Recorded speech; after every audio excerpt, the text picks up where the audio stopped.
नमस्कार दोस्तों। अगर आपके यहाँ भी चावल बचते हैं और आप रेगुलर फ्राइड राइस खा खा के बोर हो गए हैं तो आज की रेसिपी बस आप ही के लिए है।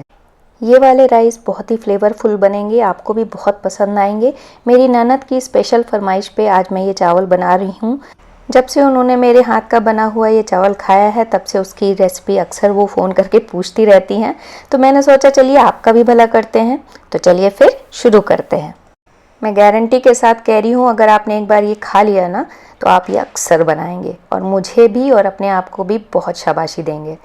तो सबसे पहले आप एक ग्राइंडर जार ले लीजिए, उसमें 4-5 मिर्ची डाल लीजिए, हरी मिर्च आप अपने हिसाब से कम ज़्यादा कर सकते हैं। फिर करीब 2 इंच की अदरक डाल दीजिए और लहसुन डाल दीजिए। लहसुन थोड़ा ज़्यादा डालिएगा, अगर आपको लहसुन नहीं खाना है तो आप लहसुन स्किप कर दीजिए। और मुट्ठी भर पुदीना डालिए, पुदीना का ही मेन इसमें मज़ा है, तो पुदीना तो आप ज़्यादा भी डाल सकते हैं, बहुत अच्छा फ्लेवर आता है इसका। जिनको पुदीना नहीं पसंद है तो ये राइस आपके लिए है नहीं, बट फिर भी आप डालेंगे तो बहुत ही मज़ा आएगा। और फिर मैंने थोड़ा मुट्ठी भर धनिया डाल दी है।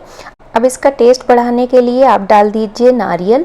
नारियल मैंने यहाँ पे बुरादा लिया है, करीब 4 बड़े चम्मच डाले हैं मैंने। आप चाहें तो कच्चा नारियल भी घिस के डाल सकते हैं, बहुत ही अच्छा फ्लेवर आता है। और ये जो है ना दही, दही इसका मेन सीक्रेट इंग्रेडिएंट है, इसको मत स्किप करिएगा, बहुत ही अच्छा फ्लेवर आता है। फिर आप डाल दीजिए नमक अपने स्वाद के अनुसार। अब एकदम ज़रा सा पानी डाल देंगे, करीब 2 चम्मच मैंने पानी डाला है, वो सिर्फ इसलिए कि पेस्ट हमारा बहुत अच्छा स्मूथ बने। तो अब इसको बढ़िया से हम ब्लेंड कर देंगे। तो देखिए हमारा पेस्ट कुछ ऐसा बनना चाहिए, इतना ही गाढ़ा हमें कंसिस्टेंसी चाहिए। तो इसको रख देते हैं हम साइड में और चलते हैं छौके की तैयारी करने। तो एक बड़ी कढ़ाई ले लिया मैंने और 2 बड़े चम्मच तेल डाल दीजिए। तेल आप अपने मन का कोई भी डाल सकते हैं, मैंने कड़वा तेल डाला है। तो तेल खूब अच्छे से जब धुआं छोड़ देगा, माने खूब अच्छे से गर्म हो जाएगा, तब हम डालेंगे 1 चम्मच जीरा, फिर डालेंगे दालचीनी, फिर 1 से 2 तेज़पत्ता आप डाल दीजिए। फिर मैंने 3 इलायची डाली है, आप कम भी कर सकते हैं, ज़्यादा भी कर सकते हैं। फिर 3 से 4 लौंग डाल दीजिए। अब डाल देंगे हम 1 बड़ा चम्मच चना दाल, ये कच्ची दाल है जो हम खाते हैं ना, वही वाली दाल है।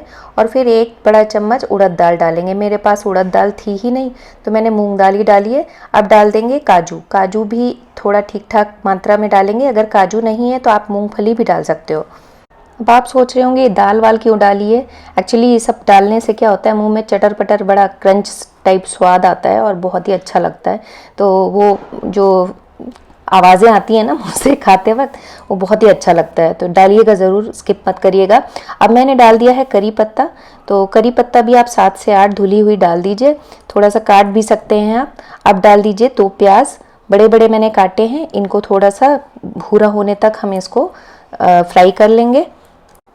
अब इस समय आप मीडियम फ्लेम पे सब काम कीजिएगा, ज़्यादा तेज़ करेंगे तो हमारे काजू बहुत जल जाएंगे, तो वो ध्यान रखना है आपको। तो अब देखिए ये अच्छा खासा भूरा हो रहा है। तो अब आप अपने मन की सब्जियां डाल दें, अगर सब्जी नहीं है तो भी चलेगा, कोई भी सब्जी आप डाल सकते हैं, मटर डाल सकते हैं, गोभी, शिमला मिर्च, कुछ भी डाल सकते हैं। मैंने यहाँ पे सिर्फ गाजर डाली है और बीन्स डाला है। तो 1-1 कप मतलब 1-1 कटोरी इतना मैंने डाल दिया है। अब इसको उतना ही पकाना है कि थोड़ा सा क्रंची बना रहे, बहुत सॉफ्ट नहीं बनाना है इसको, क्रंच बना रहने के लिए हमें थोड़ी देर ही पकाना है। अब थोड़ा जल्दी पक जाए इसलिए मैं थोड़ा सा ही नमक डाल रही हूँ। नमक हमने पहले भी वो पेस्ट बनाते वक्त डाला था अच्छे से, तो नमक ज़्यादा नहीं डालेंगे। अब थोड़ी देर हम इसको ढक के पकने देंगे, करीब 7 से 8 मिनट में हमारे ये जो सब्जियाँ हैं ना वो पक जाएंगी। तो अब 7 से 8 मिनट हो चुके हैं, मैं वही ग्रीन पेस्ट डाल दे रही हूँ। तो इसका देखिए ये ग्रीन क्यों बना है, इसका एक लॉजिक है। जो हमने दही डाला था ना, तो दही डालने के 2 फ़ायदे होते हैं। एक तो इसका कलर बहुत अच्छा निखर के आता है, नहीं तो हमारा पुदीना का पेस्ट अब तक काला हो चुका होता।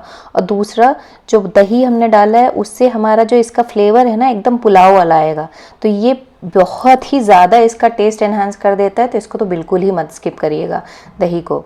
और जब अब जो हमारे बचे हुए चावल हैं ना, तो मेरे सुबह के बचे हुए चावल थे तो मुझे ये फोड़ फोड़ के डालना पड़ रहा है, जिससे जो है बढ़िया सा पुलाव वाला टेक्सचर आ जाए। तो मैं डाल दे रही हूँ, आप भी ऐसे ही बढ़िया चाहे तुरंत बना के डालिए। अगर तुरंत बना रहेगा तो आप चाहे तो उस चावल को छान लीजिएगा, तो चावल एकदम छिटके छिटके बहुत ही अच्छे बनेंगे। तो बढ़िया से हम इसको पेस्ट को मिला लेते हैं। तो अब इन चावलों में हमारा पुदीना पेस्ट का फ्लेवर घुसाने के लिए हमें क्या करना पड़ेगा कि हम इसको अच्छे से मिला के फिर ढक के छोड़ देंगे। करीब 5 से 7 मिनट आप ढक के छोड़ सकते हैं, थोड़ी देर कुक करिएगा तो इसमें बढ़िया पुदीने का पूरे में फ्लेवर घुस जाएगा। तो अब हमारा ये रेडी टू सर्व है। अगर आपके पास मान लीजिए दही नहीं है तो आप क्या कर सकते हैं कि लास्ट में आप नींबू डाल के छोड़ दीजिए और ढक के छोड़ दीजिएगा थोड़ी देर, बहुत अच्छा फ्लेवर आएगा। अब आप इसमें थोड़ी सी धनिया डाल दीजिएगा, मैं धनिया का वीडियो शूट नहीं कर पाई। तो बस हमारा रेडी टू सर्व है। बहुत ही अच्छा इसका स्वाद होता है। आप भी इसको ट्राई ज़रूर करिएगा और मुझे लिख के ज़रूर बताइएगा कि आपको ये कैसा लगा। तो फिर मिलते हैं एक नई रेसिपी के साथ, तब तक के लिए स्वस्थ रहिए, सुरक्षित रहिए। धन्यवाद।